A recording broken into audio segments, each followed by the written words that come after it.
హైదరాబాద్లో ఐటీ అధికారులు సోదాలు చేపట్టారు. ప్రముఖ నిర్మాత దిల్ రాజు నివాసంలో సోదాలు కొనసాగుతున్నాయి. దిల్ రాజు ఆఫీస్, కుటుంబ సభ్యుల ఇళ్లలో తనిఖీలు చేస్తున్నారు ఐటీ అధికారులు. ఏకకాలంలో 8 ప్రాంతాల్లో ఈ తనిఖీలు కొనసాగుతున్నాయి. జూబ్లీ హిల్స్, బంజారా హిల్స్ ప్రాంతాల్లో ఈ దాడులను ఐటీ అధికారులు చేపట్టారు. 55 బృందాలుగా ఐటీ అధికారులు సోదాలు నిర్వహిస్తున్నారు.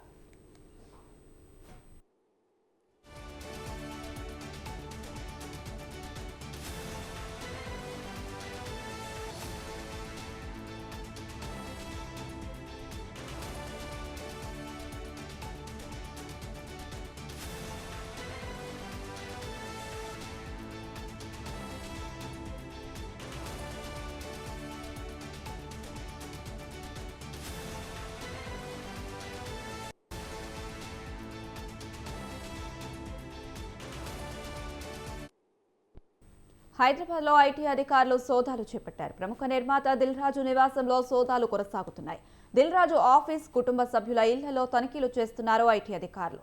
ఏకకాలంలో 8 ప్రాంతాల్లో ఈ తనిఖీలు కొనసాగుతున్నాయి. జూబ్లీ హిల్స్, బంజారా హిల్స్ ప్రాంతాల్లో ఈ దాడులను ఐటీ అధికారులు చేపట్టారు. 55 బృందాలుగా ఐటీ అధికారులు సోదాలు నిర్వహిస్తున్నారు. ఇదే అంశానికి సంబంధించి మరింత సమాచారం మా కరెస్పాండెంట్ గంగాధర్ అందిస్తారు. గంగాధర్, అనుష, ప్రముఖ నిర్మాత దిల్ రాజు ఆఫీసులో అలాగే ఆయన ఇంటి వద్ద కూడా ఐటీ సోదాలు జరుగుతున్నాయి. ఐటీ అధికారులు 55 బృందాలుగా ఏర్పడి ఏకకాలంలో దిల్ రాజుకు సంబంధించిన బంధువులు అలాగే వాళ్ళ తమ్ముడి ఇంటి మీద కూడా ఐటీ అధికారులు దాడులు నిర్వహిస్తున్నారు. దిల్ రాజు సంక్రాంతికి వస్తున్నాం, అలాగే గేమ్ చేంజర్ సినిమాలను ఈ సంక్రాంతి సందర్భంగా రిలీజ్ చేశారు. గేమ్ చేంజర్ సినిమాను భారీ బడ్జెట్ తో దాదాపు 500 కోట్ల బడ్జెట్ తో నిర్మించారు.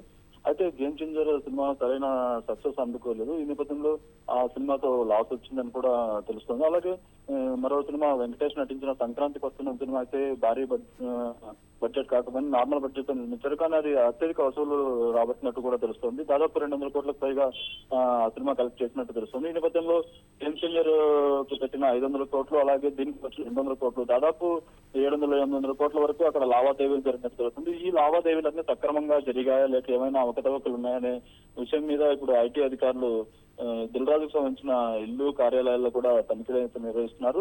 దిల్ రాజుతో పాటు ఆయన సోదరుడు శిరీష్, అలాగే ఆయన కుమారుడు హర్షిత్ రెడ్డి వీళ్ళ నివాసంలో కూడా సోదాలు జరుగుతున్నాయి. ఐటీ అధికారులు ఏకకాలంలో దాదాపు 8 చోట్ల ఈ తనిఖీలు నిర్వహిస్తున్నారు. ప్రతి ఒక్క లెక్క పత్రాన్ని కూడా వాళ్ళు క్షుణ్ణంగా పరిశీలిస్తున్నారు.